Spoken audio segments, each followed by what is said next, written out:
zidodio. Maumega zidodio. Bien-aimés dans le Seigneur, bonjour chers tous. Que le Seigneur vous bénisse, que sa grâce continue d'abonder sur la vie de chacun de vous. Tout est grâce et la parole de Dieu déclare que toute chose concourt bien de ceux qui aiment Dieu. À mesure que nous servons Dieu, à mesure que nous tendons vers la fin de toutes choses,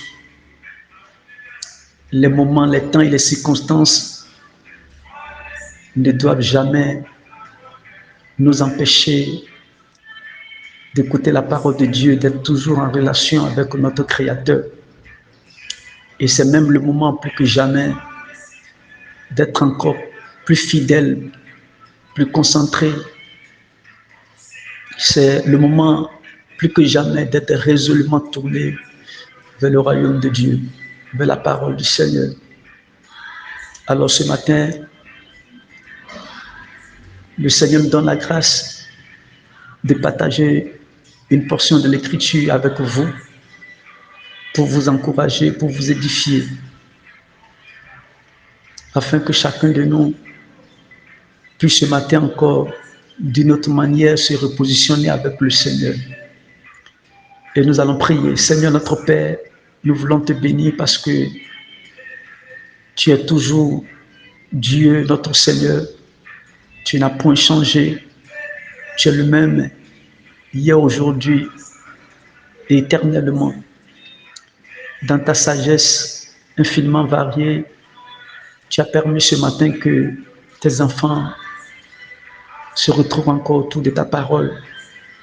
Nous avons besoin de ta présence, nous avons besoin de ta grâce, nous avons besoin, Seigneur, de ta main forte, de ta main puissante, pour ce matin nous donner encore le discernement, pour ce matin encore nous ouvrir les yeux, approfondir notre connaissance. Merci parce que tu es au milieu de nous. Père, nous voulons te recommander ce moment. Viens nous assister par ta puissance et par ton Esprit Saint. Merci de nous exaucer au nom puissant de Jésus-Christ que nous avons ainsi prié. Alors, bien-aimés dans le Seigneur, il est très facile aujourd'hui de dire que je suis chrétien, ou je suis pasteur, ou je suis né de nouveau, je suis enfant de Dieu.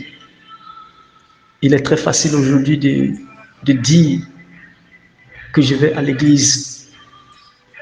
Et je m'en vais vous dire ceci, que notre foi a une épreuve ou des épreuves. Et nous devons savoir que cette foi ne sera pas une foi digne du nom si elle n'est pas éprouvée. Nous avons une foi parce que nous croyons en Dieu, nous croyons en Christ, nous croyons au Fils de Dieu. Et je le répète ce matin que cette foi ne peut être une foi digne du nom aussi longtemps qu'elle ne sera pas éprouvée. Alléluia. Alors le thème de mon message ce matin, je l'ai tout simplement intitulé « Les épreuves de la foi ». Et nous allons lire quelque chose dans la parole de Dieu, dans le livre de 1 Pierre, chapitre 5, à partir du verset 8.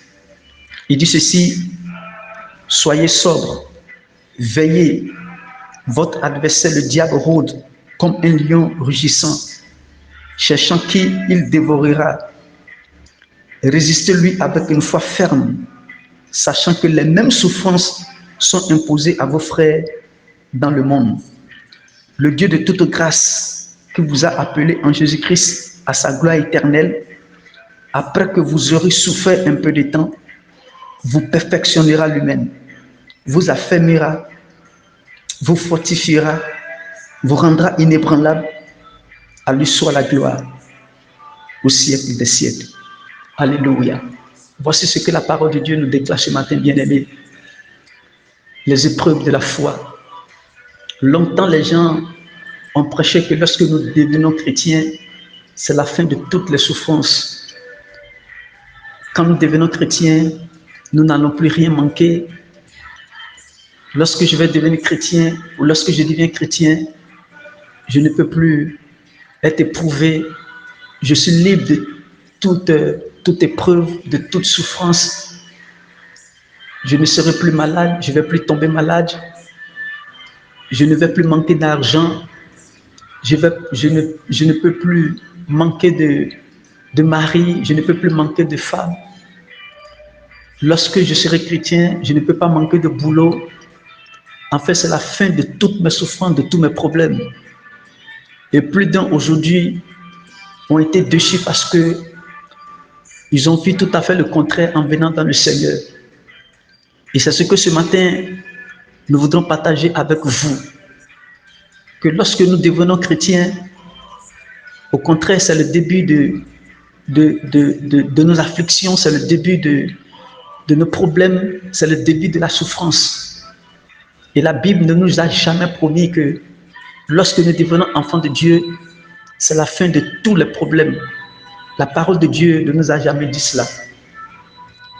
Bien au contraire, la parole de Dieu, ou du moins l'apôtre Paul a dit, il dit c'est pas beaucoup de tribulations qu'il faut entrer dans le royaume des cieux.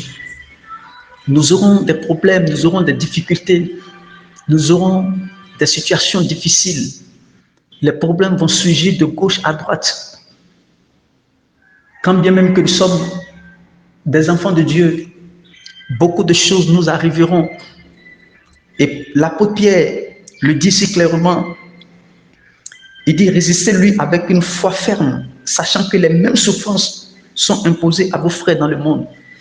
L'apôtre Pierre du moins dit ici que les problèmes que nous avons aussi nos frères qui sont dans le monde, qui ne sont pas encore chrétiens, qui ne sont pas encore des enfants de Dieu, qui sont aussi exposés à ces mêmes problèmes-là. Mais la différence ici, et qui est la bonne nouvelle pour nous ce matin, c'est que lorsque nous, les enfants de Dieu, les problèmes viennent, le Seigneur nous donnera toujours la victoire sur ces problèmes. Le Seigneur nous donnera la force de surmonter ces problèmes. La façon dont nous traitons nos problèmes, nous traitons nos difficultés, la façon dont nous recevons les solutions n'est pas la même que ceux du monde le reçoivent. Bien aimé, c'est très important, c'est ça qui fait notre différence. Quelqu'un peut être dans le monde, il ne connaît pas Christ, il ne connaît pas le Seigneur. Et à cause de son problème, il peut se suicider. À cause de son problème, il peut aller en prison. À cause de son problème, il peut avoir beaucoup de choses qui vont se produire dans sa vie. Il peut en souffrir et mourir. Mais parce que nous sommes des enfants de Dieu, la Bible déclare que le Dieu de toute grâce, qui nous a appelés en Jésus-Christ à sa gloire éternelle, après que nous aurions souffert un peu de temps, ce Dieu va nous perfectionner lui-même. Toujours dans 1 Pierre chapitre 5, à partir du verset 10. Il dit le Dieu de toute grâce, qui vous a appelé en Jésus-Christ à sa gloire éternelle, après que vous aurez souffert un peu de temps, vous perfectionnera lui-même, vous affermira, vous fortifiera, vous rendra inébranlable. À lui seul soit la puissance au siècle des siècles. Voici la bonne nouvelle pour nous, bien-aimés en tant que les enfants de Dieu. Donc nous devons comprendre à partir de ce matin que notre foi a des épreuves. Nous serons éprouvés de part et d'autre. Nous serons éprouvés par beaucoup de choses, surtout que nous sommes dans ces derniers temps. Beaucoup de choses nous arriveront, mais notre Dieu, il est dans notre bac, tel qu'il a été avec Abed-Nego, Shadrach et Meshach, tel qu'il a été avec les autres. Il ne les a pas abandonnés dans la fournaise, dans la prison. Il ne les a pas abandonnés dans les maladies, dans les souffrances. Ton Dieu aussi ne t'abandonnera pas. Quel que soit ce qui va se produire, bien-aimé, ton Dieu va te sortir de la situation. Il ne va pas rester silencieux. Il ne va pas garder le silence. Il viendra à ton secours. Alléluia. Bien-aimé, sois béni encore ce matin. Que le Seigneur de toute grâce, le Seigneur qui nous aime, qui nous a appelés, qu'il nous fortifie.